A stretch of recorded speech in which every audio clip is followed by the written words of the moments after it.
or you can just sit and listen. Everything you are feeling is allowed. When we lose someone we love, many of us carry something heavy. Responsibility. I should have stopped them. I should have called. I should have been there. We replay moments again and again, as if we could go back and change them. Sometimes, guilt becomes the only way we know how to love them after they are gone. I want to share a story. There was a man who, at 15 years old, watched his younger brother drown in a river. He couldn't save him. For 30 years, he carried that moment. I should have been faster. I should have seen it. I should have saved it. That single moment became his life. He lived in fear, fear that he would fail again, fear that he could not protect the people he loved. When his children were near water, panic took over. He never forgave himself. He lived with regret. People told him, "You were just a child. It wasn't your fault. He's with you. He doesn't want you to feel this way." But he didn't believe them, because in his heart, punishing himself was the only way he knew how to say sorry. And maybe some of you understand that feeling. But was it really his fault? Or was it something that had to happen? In Buddhism, there is a teaching called the law of conditioned arising, understood as karmic connection. It suggests that nothing happens independently. Every moment arises from countless causes and conditions. Even our meeting, our loving, our losing are all part of this web. It is said that we are born not only with a life, but with the conditions that shape how that life unfolds, including death. This doesn't mean everything is fixed, and it's not about blame or punishment. It simply invites us to consider some things are larger than what one person could have controlled. So we can ask gently, was it truly all your fault? Or was it something that happened through many conditions beyond your control? In this view, the boy had the conditions to drown in that river, and his brother had the conditions to witness it. Yes, it is painful. Yes, it is tragic. But carrying guilt for something that has already passed, it's like trying to change the past. And that is something no human beings can do. When the man began to understand this, something shifted. He asked in his heart, "What did you come to teach me? What was our connection?" At first, there was only pain, guilt, shame, sorrow. But he stayed with it without judging it, without pushing it away. And slowly, something emerged. A quiet realization. Life is fragile, and your heart can open to those who suffer. He wept, but this time it was not resistance, it was gratitude.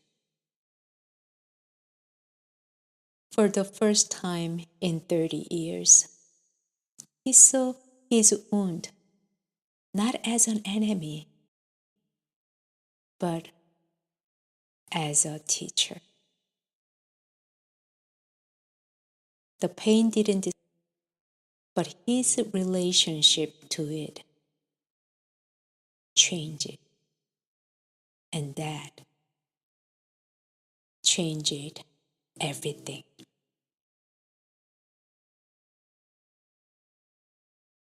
Another story.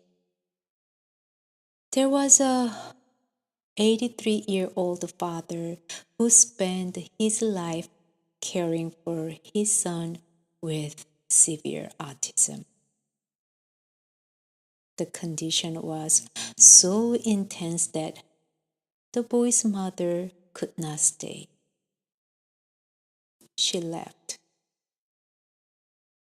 But the father stayed. He couldn't work properly. They lived in poverty. And still, he gave everything he had. He said, "I couldn't even go to the bathroom alone. I had to take him with me. Once, I tried tying us together. I fell, broke my nose and knee, and was dragged until he stopped. And yet, when he spoke, there was love. He fed his son patiently, one bite for you, one bite for me." So his son would continue eating. Every day, they rode a motorcycle to the market. The son loved the wind. The father bought small snacks so his son could interact with others. At first, it was hard, he said. But over time, people understood him. Then he said something simple. "I just want to live one day longer than my son." His son was over 40. Doctors said his condition would likely shorten his life. So every day, The father prayed, "Please, let me live one day longer than my son." One day, his son passes away. The father was lost. My life was for him, eating, sleeping, even breathing. Now what? He was grieving, but also at peace that his son didn't have to live without him. A month later, the father passes away too. In a Buddhist view, their connection had completed. Not all relationships are the same. Not all bonds carry the same depth. This is not about blaming the mother or praising the father. It is about understanding that each connection forms differently. Karma is not punishment. It is simply cause and effect, seen and unseen. Not everything in life fits into logic. Sometimes we love without knowing why. Sometimes we feel distance without reason. The past cannot be changed, but something is still in your hands. How you live from here. Even in grief, we are still shaping our life. Even now, so are you. So are all of us. If you feel comfortable, please close your eyes. Take one slow breath. Inhale and exhale. Notice your body. Notice your breath, just as it is. There is nothing you need to change. Just arriving as you are.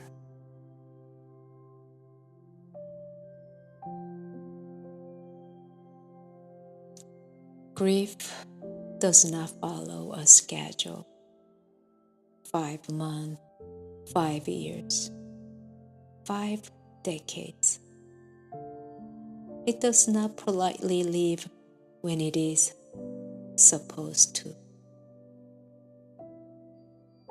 Crying does not mean you are failing. It means love.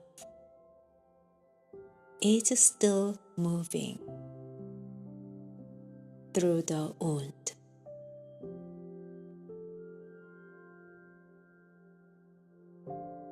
Bring to mind the person you lost, not the moment of losing them, but a moment of connection. Feel whatever is there. The absence, the emptiness, the anger, the unfairness. Let it all be there. Because somewhere inside that pain, you may begin to notice something. Your love was never only their physical presence. It lives in memories, in moments, in the quiet ways they changed you. Perhaps those we lose leave us with something invisible, a deeper compassion, a greater awareness of life, a connection to others who suffer, an awakening that cannot be learned,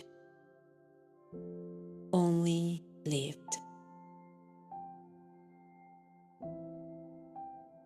Maybe in ways we don't fully understand, their life and even their passing became part of that awakening.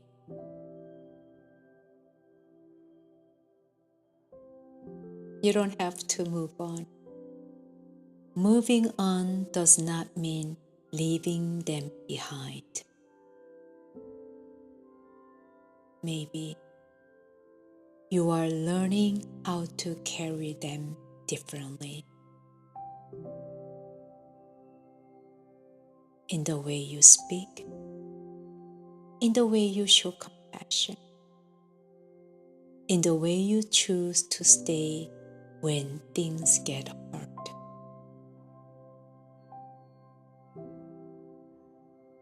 And maybe that is the connection.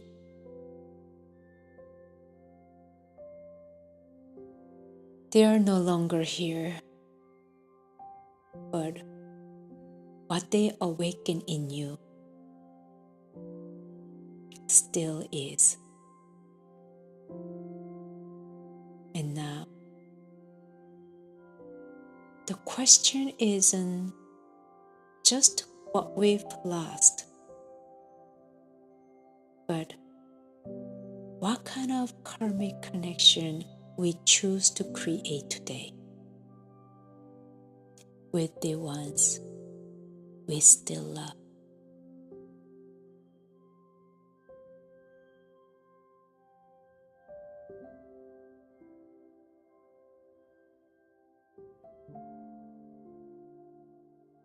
Thank you for being here. Your presence truly matters. If something in this space resonates with you, you are welcome to share or pass this along to someone who might need it. This space will remain here for you whenever you need to return. Each gathering features real people who have lost someone they love, sharing their pain, their stories. Take care of yourself and be gentle with your heart. See you next event.